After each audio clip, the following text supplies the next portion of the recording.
नमस्कार, मैं हूं आकर्षण अब्बल और इस समय आप ये सीधी तस्वीरें देख रहे हैं IBN 24 पर। दोस्तों, इस समय कोरोना की महामारी चल रही है और बहुत सारे लोग ऐसे हैं, बहुत सारे व्यापारी ऐसे हैं जो इस आपदा को अवसर बनाने में जुटे हैं।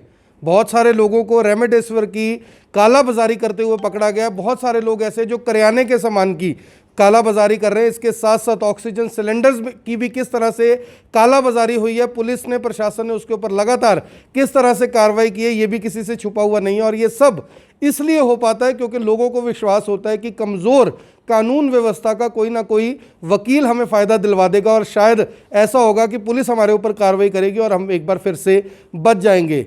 लेकिन अब उन लोगों के लिए कान खोलने वाली खबर है जो लोग इस उम्मीद पर कालाबाजारी कर रहे थे कि हमें कोई ना कोई वकील बचा लेगा, क्योंकि करनाल डिस्ट्रिक्ट बार एसोसिएशन ने यह निर्णय लिया है कि कालाबाजारी करने वाले किसी भी आरोपी का कोई भी वकील केस कम से कम करनाल बार में नहीं लड़ेगा। ये अपने आप में जहां एक बड़ा फैसला है, वहीं उन लोगों के लिए कहीं ना कहीं ये चिंता की बात भी है जो लोग ये सोचते थे कि हमारे ऊपर कोई कार्रवाई हो नहीं सकती, अगर होगी तो हम कानून का फ़ायदा उठा लेंगे। इसी को लेकर हमारे साथ करनाल DBA के जो प्रधान हैं कंवरप्रीत भाटिया जी, उनसे बात करते हैं क्या कुछ उन्होंने इस बारे में निर्णय लिया है, करनाल की जो बार के लोग हैं वो इस बारे में क्या कहते हैं, जो तमाम वकील हैं उनका इस बारे में क्या सुझाव है। इसके साथ साथ 3 और फैसले भी करनाल DBA ने लिए हैं, उसके बारे में बातचीत करते हैं। भाटिया जी, सबसे पहले आपका स्वागत है IBN 24 पर। सबसे पहले जानना चाहेंगे कि इस समय कोर्ट के क्या हालात चल रहे हैं, क्योंकि कोविड-19 का समय चल रहा है, बहुत सारे जो केसेस हैं वो कोर्ट नहीं ले रहा। कोर्ट के क्या हालात चल रहे हैं और जो नया आपने निर्णय लिया है उस निर्णय के बारे में ज़रूर बताइए। देखिए, मैं आपके IBN 24 के चैनल के माध्यम से मैं यही बताना चाहता हूं कि जैसे आज की टाइम में सिर्फ हमारे इमरजेंसी केसेस जो कि बेल और स्टे मैटर्स, इन्हीं को टेकन अप किया जा रहा है। 2 हमारे जुडिशियल ऑफिसर्स हैं जो सेशन लेवल के हैं वो बैठे हैं और 2 लोअर के लेवल के JMIC वो बैठे हैं। देखिए, जैसे जैसे आपको नज़र आ रहा है कि ये एक बड़ा ही ग्रिम टाइम चल रहा है और इस ग्रिम टाइम के लिए हम लोग खुद भी रिस्पॉन्सिबल हैं। तो हम लोगों ने करनाल आज अपनी एग्जेक्टिव की मीटिंग बुलाई, इमरजेंसी मीटिंग बुलाई, और उस मीटिंग में हमारी जो इलेक्टेड मेंबर्स हैं और एक बाकी मेंबर्स थे, सब ने यूनानिमसली यही डिसीजन लिया कि सबसे पहले हमारा ये फ़र्ज़ होना चाहिए कि सोसाइटी के प्रति लगा लीजिए, करनाल वासियों के प्रति लगा लीजिए कि जो भी ब्लैक मार्केटिंग ऑक्सीजन सिलेंडर की या फिर कोई भी मेडिकल या मेडिसिन चीज़ों की, या फिर जो भी जैसे बेड्स में आप देखिए क्या हालत चल रही है, या फिर ऑक्सीनेशनल कमोडिटीज़ होते हैं उनकी, और इसके अलावा भी जो जरूरी सामान है अगर उसकी कोई भी कालाबाजारी करता है। लेकिन मैं उसके लिए सिर्फ प्रशासन को ये कहना चाहूँगा कि प्रशासन थोड़ा सा सख्त हो जाए, और मैं अपने माननीय SP साहब सबको ये निवेदन करता हूँ कि अगर कोई आप ऐसा केस करते हैं तो हमारी नॉलेज में प्लीज़ ज़रूर डालें, ताकि हमने जो ये फ़ैसला लिया है वो हम आपके बिना हम सहायता न ले पाएँ, क्योंकि हमने यही फ़ैसला लिया है कि कोई भी वकील हमारे करनाल बार का इसके अंदर नहीं पेश होगा, और जो भी दोषी होगा उसको हमारे करनाल बार का वकील इसके साथ नहीं रिप्रेजेंट करेगा। वो तभी पॉसिबल है जब हमारे पास उसकी इन्फॉर्मेशन डाल दी जाए। मैं अपने आप सभी भाइयों को आपके चैनल के माध्यम से वो देता हूँ कि जो भी वकील पेश होगा हमारी बार उसके खिलाफ सख्त से सख्त कार्रवाई करेगी। सर, एक जो आपने बताया ये बड़ा महत्वपूर्ण मुद्दा था, क्योंकि जाहिर तौर पर जो वकील हैं दोनों तरफ से खड़े होते हैं। एक वकील ऐसे होते हैं जो पीड़ित पक्ष की तरफ से होता है, एक वकील होता है जो आरोपी पक्ष की तरफ से। जिस तरह का आपने फैसला लिया, जाहिर तौर पर इस तरह का काम करने वालों के ऊपर दबाव तो बढ़ेगा ही, क्योंकि अगर वकील ही नहीं होगा तो कौन उनका केस लड़ेगा, कौन उनकी ज़मानत के लिए लड़ाई करेगा, क्योंकि कानून व्यवस्था कुछ ना कुछ लचर है जिसका फ़ायदा ऐसे लोग ले लेते हैं। देखिए, जैसे आपने बिल्कुल ठीक बताया कि एक आदमी ने अपना ज़मीर मार चुके हैं। अगर वो इस टाइम पे भी एक दूसरे को, आप देखिए जैसे जापान जैसे देश हैं क्यों हमारे से तरक्की कर गए, क्योंकि ऐसे टाइम पे वो चीज़ें फ्री ऑफ कॉस्ट कर देते हैं। मैं अपने जो हमारे और मुख्यमंत्री हैं जैसे कई देशों के, उन्होंने एक फ्री ऑफ कॉस्ट, मैं अपने हरियाणा के मुख्यमंत्री मनोहर लाल यशवी से ये रिक्वेस्ट भी करूँगा कि कोरोना काल के अंदर जितने भी कोरोना के मरीज़ हैं उनका फ्री ऑफ कॉस्ट अगर इलाज कर देंगे, ये ब्लैक मार्केटिंग अपने आप ही ख़त्म हो जाएगी। तो मैं यही गुजारिश करता हूँ कि देखिए, थोड़ा सा धैर्य बताएं। आप ये सोचें कि अगर ये आप उल्टे काम करेंगे और कानून से बच पाएंगे तो हमारे करनाल के वकीलों में से आपको इस भूल जाएं कि अब आपको इस समर्थन मिलेगा। और ना ही मैं अपने वकील भाइयों से भी करता हूं, अपने ज़मीर को देखते हुए आपने किसी वकील भाई इसमें इनके साथ इनके हक़ में नहीं खड़ा हो। देखिए, क्योंकि हमारा भी कुछ सोसाइटी के प्रति एक जिम्मेवारी बनती है कि हम लोगों को भी अगर हम ये चीज़ें नहीं करेंगे तो ये लोगों का हौसला बुलंद होगा। प्रशासन भी देखिए अपना काम कर रहा है, मगर मैं फिर भी प्रशासन से कहता हूँ थोड़ा सा सख्त हो जाइए। 4-5 एग्जाम्पल सेट कर दीजिए। अगर आपने एग्जाम्पल सेट कर देंगे तो ये अपने आप रुक जाएगा, लोग डरेंगे। तो मैं आपके चैनल से यही के माध्यम से यही कहना चाहूँगा कि सब लोगों को इस टाइम में एक दूसरे की मदद करनी चाहिए और आगे आएँ और ऐसे काला बाजारियों को जो कर भी रहे हैं उनके नाम उजागर करें। ये सबसे बड़ी बात है कि अगर आप काला बाजारी से कमाए हुए धन को कहीं पर भी इस्तेमाल करते हैं तो जाहिर तौर पर वो लोग भी कहीं ना कहीं उस पाप के भागीदार बनते हैं। और करनाल डीबीए का ये फैसला अपने आप में ऐतिहासिक भी है और कहीं ना कहीं इस पाप से वो उन्होंने किस तरह से अपने आप को दूर कर लिया, ये अपने आप में भी एक नई बात है। इसके अलावा मैं आपको बता दूं कि करनाल डीबीए ने अपने वकील भाइयों के लिए भी 2 बड़े निर्णय लिए हैं। वो क्या कुछ है वो भी आपको बताते हैं कि किस तरह से अगर कोई भी वकील कोरोना पॉजिटिव होता है उनके और उनके परिवार के लिए करनाल डीबीए ने एक नई शुरुआत की है। सर, नई शुरुआत की है आपने करनाल के जो वकील हैं उनके परिवारों के लिए, उसके बारे में क्या कुछ बताना चाहिए? देखिए, सबसे पहले तो हमने जो ये डिसाइड किया कि जैसे कोरोना की सिचुएशन दिन ब दिन ख़राब होती जा रही है करनाल शहर में और परिवार पूरा चपेट में आ जाता है इसकी, तो हमने आज यही डिसीजन लिया है कि जो हमारे वकील भाई या उनके परिवार के मेंबर कोरोना से ग्रस्त हैं, हम उनके परिवार को एक टाइम का भोजन अपने यहाँ से प्रोवाइड करेंगे, डीबीए प्रोवाइड करेगी। उसके लिए हमारे वाइस प्रधान हैं श्री हरीश आर्य जी और सुमित मोहन जी हमारे सेक्रेटरी हैं, उनके नंबर हमने डिस्प्ले कर दिए हैं। और हमारी टीम भी रहेगी, 5-7 सदस्यों की टीम है और उसमें कोई वॉलंटियर वकील आगे आना चाहता है हम उसके लिए तैयार हैं और हमने पूरा इसकी तैयारी कर ली है।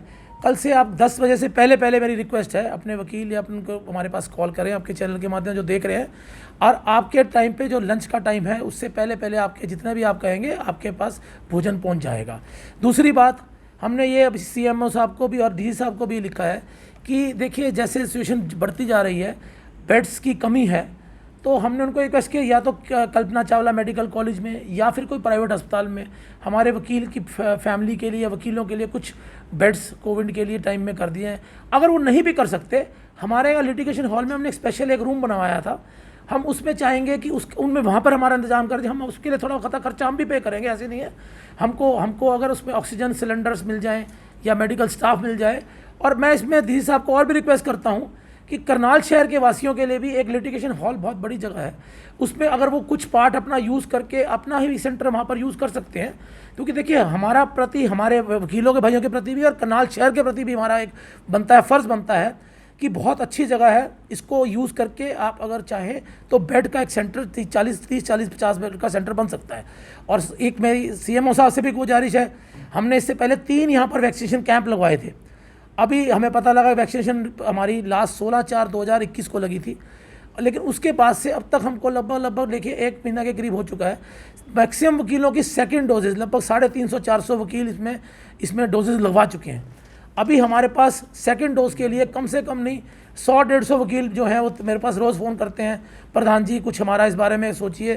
क्योंकि देखिए जो हम चाहते हैं कि जैसे CMO साहब ने पहले अपने नोडल ऑफिसर के थ्रू हमारी मदद कराई है, अब जैसे वैक्सीनेशन आ चुकी है तो जल्दी से जल्दी वैक्सीनेशन दोबारा हमारे यहीं पर करनाल बार के प्रेमिसेस के अंदर हमारे पास सिस्टम है, सारा कुछ है।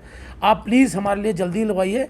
और हम यही चाहेंगे कि अगर कोई भी इसके अलावा हमारी किसी तरह की वॉलंटियर्स की लोड है तो मेरी टीम, सारे हमारे एडवोकेट भाई प्रशासन की हर तरह से संपूर्ण मदद करने को तैयार है।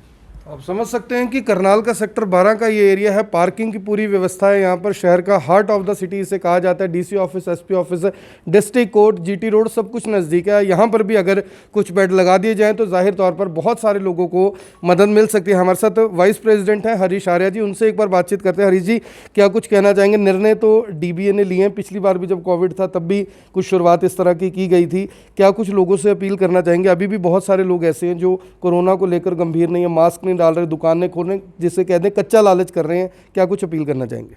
देखिए, हम अपील यही करना चाहेंगे कि इस समय हम बहुत बुरे दौर से गुजर रहे हैं। हमारी लाइफ का ये सबसे बुरा दौर है। हम छोटी मोटी लालच में ना पड़ें। लालच का कुआं सबसे गहरा कुआं है, ये बात समझने की ज़रूरत है। और सारी उम्र पड़ी है कमाने के लिए, तो हम यही लोगों से रिक्वेस्ट करेंगे और दुकानदार भाइयों से भी कि ये अभी पैसा कमाने का समय नहीं है, ये सेवा करने का समय है। ईश्वर ने आपको इस योग्य बनाया है कि आप लोगों के काम आ सकते हैं, तो आप उस तरफ ध्यान दें। और दूसरा ये है कि जितना हो सकता है घर से बाहर कम निकलें, इमरजेंसी होने की पोजीशन में जो है, इमरजेंसी की पोजीशन में ही सिर्फ घर से बाहर निकलें। हम अगर सरकार की कोई हेल्प नहीं भी कर सकते हैं तो सबसे बड़ी हेल्प सरकार की एक यही होगी कि जो सरकार बार बार अपील कर रही है कि जी आप सोशल डिस्टेंसिंग की पालना करें, आप मास्क लगाएं, आप बार बार हाथ धोएं, आप जो है घरों से बाहर ना निकलें। इस सख्ती के लिए जो आज ये लॉकडाउन लगाना पड़ा सरकार के लिए, इसके लिए हम खुद जिम्मेवार हैं। हम अपनी जिम्मेवारी को समझें, हम अपने घरों से बाहर ना निकलें, अपनी जान को जोखिम में ना डालें। ये तो हमारी है अपील। दूसरा, जहाँ तक हमारे प्रधान जी ने जो डिसीजन लिया है, इसके लिए जितनी भी इनकी तारीफ़ की जाए उतनी कम है। पिछले 1 साल से जो है प्रधान जी लगातार टाइम टू टाइम जो हैं बहुत बढ़िया डिसीज़न ले रहे हैं अपने वकीलों के लिए, समाज के कल्याण के लिए, वकीलों के परिवार के कल्याण के लिए। पिछली दफ़ा भी जब ये अनाउंसमेंट हुई थी, लॉकडाउन हुआ था, तो काफ़ी वकील भाइयों को परेशानियों का सामना करना पड़ा था।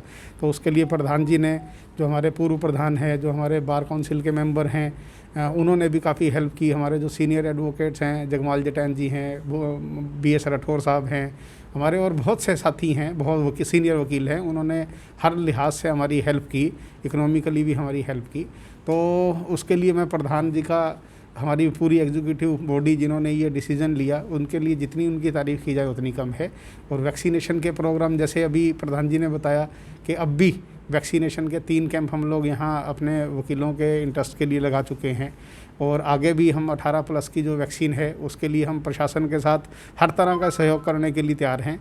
जहाँ तक हम बात करें करनाल प्रशासन की, वो अपने सामर्थ्य के हिसाब से जुटा हुआ है, लेकिन थोड़ा सा ब्लैक मार्केटिंग की तरफ उनके अगेंस्ट लीगल एक्शन लेने की ज़रूरत है। लीगल एक्शन लेंगे तो ही एक जो मैसेज है वो समाज में जा पाएगा। और हमने भी जो ये डिसीज़न लिया है कि काला बाजारियों के ख़िलाफ़ हम लोग जो है कोर्ट्स में अपीयर नहीं होंगे, और उनको अपने आप में एक ये सीख लेनी चाहिए, उनको दिमाग में बिठा लेना चाहिए कि काला बाजारी करने से उनका कोई फ़ायदा नहीं होने वाला। और इन सारी चीज़ों को मद्देनज़र रखते हुए आप लोगों का भी, मीडिया कर्मियों से भी हम अनुरोध करेंगे कि आप अपना भी ध्यान रखें। आप बाखूबी अपना जो है जिम्मेवारी का निर्वहन कर रहे हैं, अपनी जान जोखिम में डाल के जो है आप लगे हुए हैं हम लोगों की हेल्प के लिए, हम लोगों की सुरक्षा के लिए। बस इतना ही कहना चाहेंगे कि आप घर पे रहें, सुरक्षित रहें और एक दूसरे का ख्याल रखें, एक दूसरे की मजबूरी का फ़ायदा ना उठा के एक दूसरे के लिए मदद का हाथ बढ़ाएं।